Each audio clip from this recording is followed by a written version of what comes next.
Good evening, folks. This is The Weird Part, and I am your host, Vincent Treewell. Tonight we're going to be talking about something a little different. Well, it's always a little different around here. But we're going to be talking about a branch of paranormal research that has not been active in recent years, and that kind of disappeared with the man who was a real pioneer in that field, Dr. Stephen Kaplan. And I'm referring to scientific research into vampires and the activities of the Vampire Research Center that Dr. Kaplan founded. Just to give a brief thumbnail sketch of Dr. Stephen Kaplan, he was born in 1940, obtained a bachelor's degree in sociology and a master's degree in education from the City College of New York, and a Ph.D. in sociology from Pacific University in California. He was assisted by his wife and research partner, Roxanne, in founding the Vampire Research Center, and he unfortunately died at the age of 54 in 1995. And a lot of the movement for true research into vampirology mostly died with him. And that's, I think, a topic worth discussing for a moment. If you, like me, kind of developed and grew up with an interest in the paranormal based on pop culture, I first got into a lot of this stuff with In Search Of with Leonard Nimoy and all of the mostly pulp paperbacks of the 70s, and later moved on to Unsolved Mysteries and The X-Files and things like that. And that kind of led me in more serious directions, like the writings of John Keel and Jacques Vallée, and eventually into the wonderful, and I don't mean that in any quotes, the actually wonderful paranormal world that I inhabit today. Then you might notice some trends. When I was growing up, a child in the 70s and a youth in the 80s, Bigfoot was a thing, was interesting, was something that was researched, and people were looking for Bigfoot. Likewise, UFOs, aliens, the whole extraterrestrial facet of the phenomena has been continuous from Whitley Strieber and Bud Hopkins to the present day. Likewise, contact with spirits, ghost hunting, that has only gotten larger over time, over the last couple of decades. And all three of those subjects, and you can throw in psychic activity, occult activity, other cryptids, black-eyed kids, men in black, all the different weird things that we like to read and watch and listen to and talk about have all kind of been there and only gotten deeper and had many more explanations. And a lot of the thinking these days is much more sophisticated and, frankly, a lot more interesting than it was, I would say, 30 years ago. Vampires are an exception. Vampires don't really have much of a following in the paranormal community. And just to, draw a couple lines, I'm not referring to the people, and I mean no insult by this, I mean no disrespect at all. If that's your thing, it's your thing. But I'm not referring to the people who like to LARP or dress up as vampires and basically engage in role-playing to whatever degree they engage in it, or people who have a sexual interest in that type of thing. And hey, I'm not judging you. That's not my concern.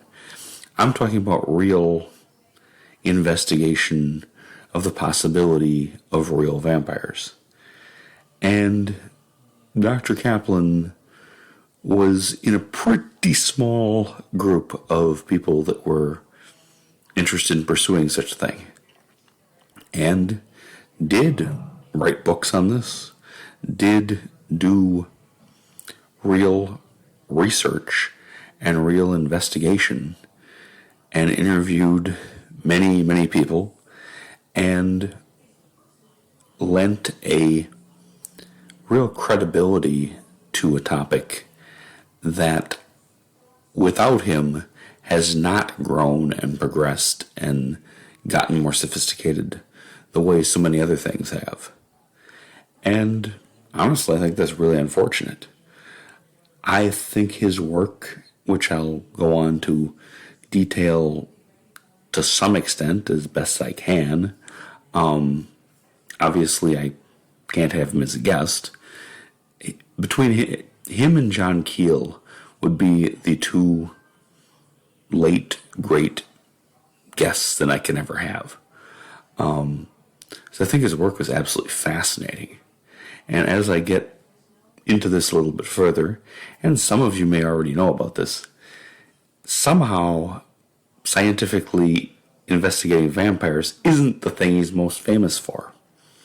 So we'll get there. But yes, I just think that it's unfortunate that in a world where there are numerous people in one form or another investigating Dogman, there's really not much of any serious investigation of and research of vampires that I've been able to uncover. So let's just go back kind of to the beginning and see what Dr. Kaplan was talking about. Dr. Kaplan published his first book, In Pursuit of Premature Gods and Contemporary Vampires, in 1976, and his opus on vampires, simply titled Vampires Are, in 1984.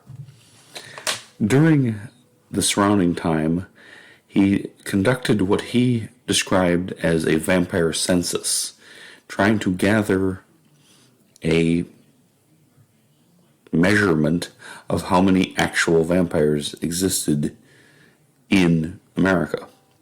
He took this extremely seriously, which put him in pretty much alone among other people. Not a lot of people took this seriously.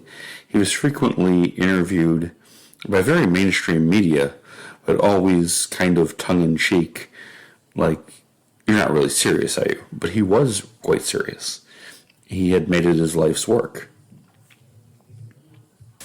In 1980, Dr. Kaplan was interviewed by syndicated columnist Bob Greene, and I'm quoting from the Wisconsin State Journal, October 5th, 1980, where Greene talks with Kaplan and goes into some detail about his vampire census. Kaplan, then 40, had a short definition of a vampire. A vampire is a creature who must drink human blood to sustain himself. Dr. Kaplan believes there are at least 22 true vampires in North America, 8 of whom he says he has interviewed. However, he said there are a number of humans who appear to be vampires but aren't. And he includes kind of a typology. Psychological vampires who believe they're vampires, they live and act like vampires, they truly think they have vampire-like qualities of immortality, charisma, great sexuality, and dominance. They may attempt to bite their victims in the neck or extract blood with a syringe needle or razor blade. but they do not, in fact, need blood to sustain themselves. There are a lot more, and I'm, stop quote, there are a lot more people into that kind of lifestyle, and a lifestyle that can sometimes bleed over into serious psychological problems than there are any possible real actual vampires. But Kaplan had found 22 people that he, by 1980, that he believed were literal physical vampires. He went on to describe a couple of other regular humans doing strange things. Individuals who are turned on by the drinking of human blood and who do not really believe they're vampires. And blood cultists, people who drink blood at least 13 times a year. It can be the blood of cats and dogs and sheep, but sometimes they progress to human blood. And I quote, Dr. Kaplan said the Vampire Research Center uses the advice of 10 experts, including anthropologists, sociologists, psychiatrists, and hematologists.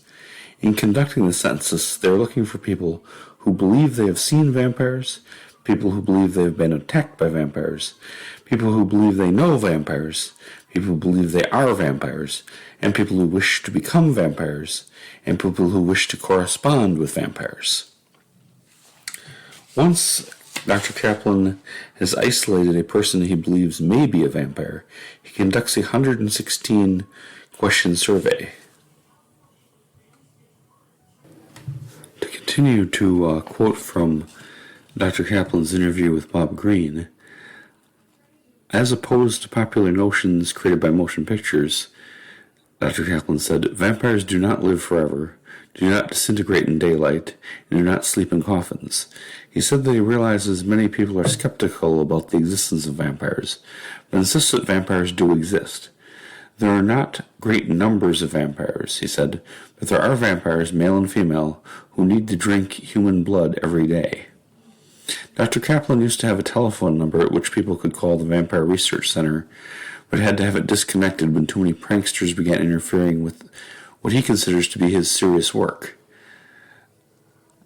He was especially irritated after the 1979 movie Dracula, starring Frank Langella, was released, and many women, apparently attracted to Langella, called volunteering to donate their blood for vampires to drink.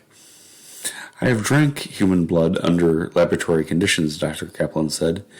It is red-hot, salty, sticky solution, and I have also slept in coffins. But this was all part of my research. I am not a vampire. Although he is not interested in non-vampires who drink blood as far as his census is concerned, he thinks that the nation's police department should be aware of a large number of people who do, in some ways, behave like vampires. Whether someone kills you because they really need your blood, or because they simply think they need your blood, you're still DOA. That's a quote from Kaplan. Kaplan admitted he has interviewed a number of psychologically disturbed people who think they are vampires, but he said his research has led him to the 22 individuals he truly believes are vampires, including one attractive young female who appears to be in her 20s, but claims to be between 250 and 300 years old. It takes a special kind of person to pursue a bizarre and unusual field such as this one, Dr. Kaplan said. What puzzles me the most? That so many vampire sightings come from Wisconsin. Why Wisconsin? I always associated Wisconsin with cows and cheese, not vampires. End quote. So yes, that was one aspect of Dr. Kaplan's work. He took this quite seriously, sometimes at risk to his own physical safety, as can easily be imagined when you have a hotline to call up for people who think they're vampires.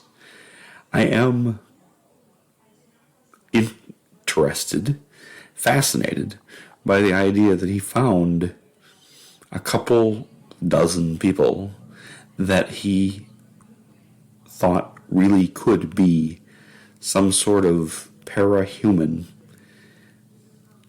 entity that looks like a person but exists on human blood. It would have been much easier, I would say, for him as a accredited Ph.D. in sociology to just look at this as a psychosocial phenomena. And hey, why do people think this? Why are they crazy, basically? But not get into suggesting that there's really something there. But he took it all the way, and throughout his life believed that there was a small but existent number of people who are actually vampires. Right about the same time as the interview with Bob Greene, Kaplan gave an interview with Kay Bartlett of the Associated Press, and the following comes from the Capital Times, October 15th, 1980, and just covers some of the same ground, but just emphasizes how serious Kaplan took this research and how much mockery accompanied it. He goes on to say, I call myself a social scientist. I must have primary, secondary, and tertiary evidence. I'm not giving any National Enquirer interviews. I feel the subject is sensational enough. He has taught parapsychology. Can tell you that the first reference to a vampire is in the Book of Lilith. Has served as a technical advisor for radio, television, and off-Broadway plays about vampires. With me, he says, vampirology is not a hobby, it's a life's pursuit. So yes, Kaplan seemed to 100% believe in what he was doing. And it was a pretty lonely field. Basically, it's him and his wife and a handful of volunteers working to prove that there's anything to this at all. But I'd really like to know, I can obviously no way to confirm any of this. I did try reaching out to Roxanne Kaplan, but, her husband has been deceased for 27 years, and I did not receive a response.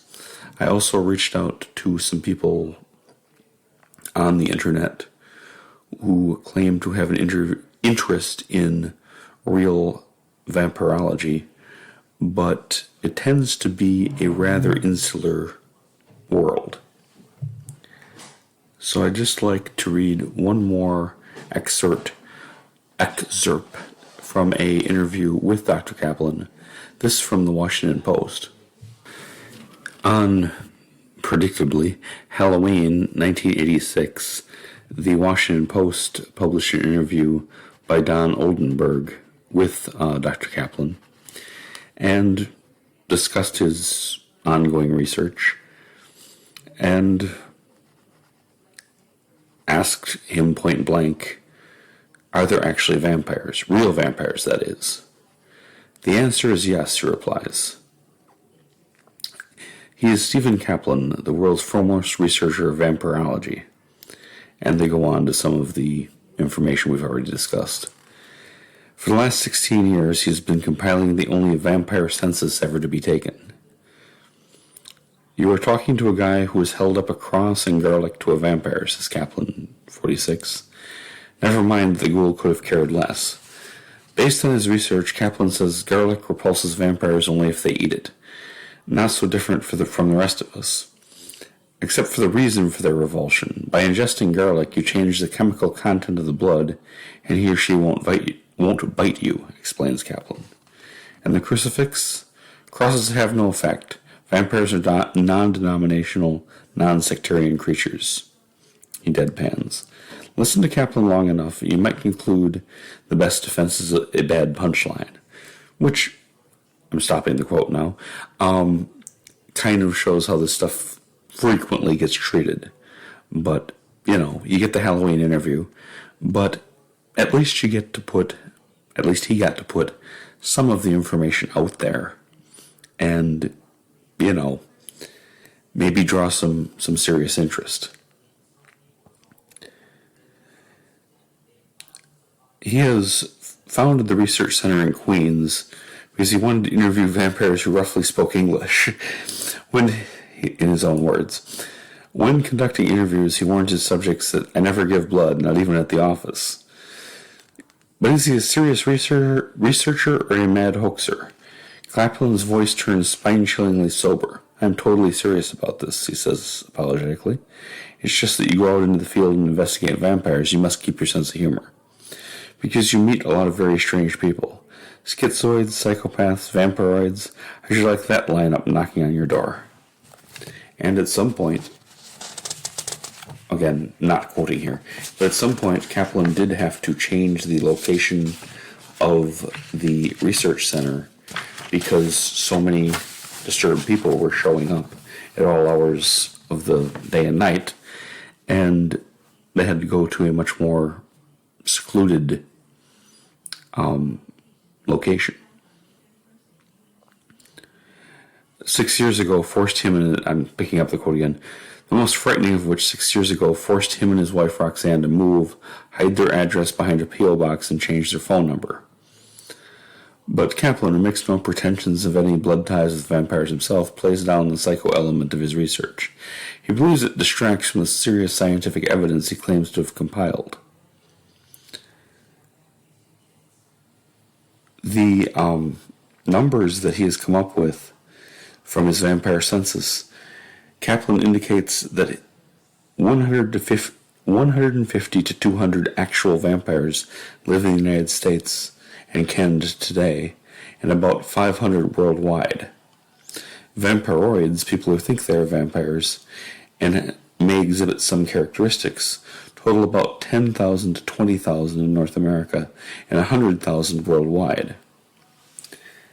That was the results of his research per 1986. The article also mentions that several years ago, Canadian chemist David Dolphin theorized that legendary blood-drinking vampires may have been victims of porphyria, a rare blood disease that leaves victims dangerously sensitive to sunlight and often with disfigured fingers, faces, and gums, exposing prominent teeth. Dolphin suggested past porphyria victims may have tried to alleviate the symptoms by drinking blood, but physicians treating porphyria called the theory hogwash, arguing that they had seen no urge to drink blood and had found blood consumed orally of no therapeutic value. Kaplan dismisses the theory as corroborating the public's mistaken perception of vampires that has developed over legend and literature, the Bela Lugosi vampire. But if cloaked and stalking image is wrong, what are vampires like up close and personal? The Post goes on to ask. Well, they don't walk around with a big V on their chest, says Kaplan. They're a little different, and that's all. They could be a nice person. They could be the guy next door. So that's what I take from the Washington Post interview with Dr. Stephen Kaplan.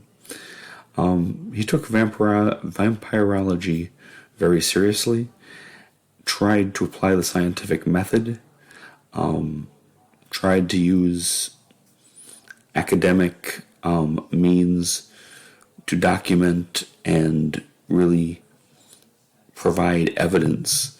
And unfortunately, his research was cut short all too soon.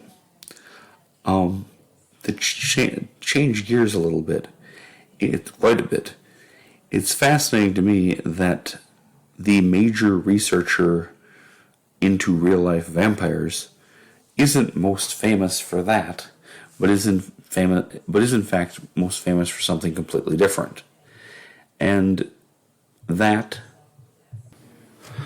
was, interestingly enough, not as a parapsychologist or vampirologist or paranormal investigator, but rather as a skeptic in the Amityville horror situation, which led to a huge feud between Dr. Kaplan and his wife and Earl and Lorraine Warren and the Lutzes, who were promoting the events that they alleged happened at their home in Amityville as real, and the Warrens, who were all over that case doing their thing and promoting the things that happened or didn't happen or alleged to have happened in Amityville as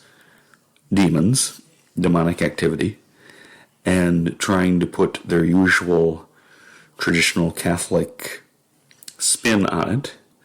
And Dr. Kaplan and his wife got deeply involved in investigating the Amityville horror from a skeptical view, not a debunking view, but because, Kaplan clearly believed that many paranormal things are possible, that, he also researched ghost and poltergeist activity, and he was not a blind debunker who just goes into, explain away strange phenomena.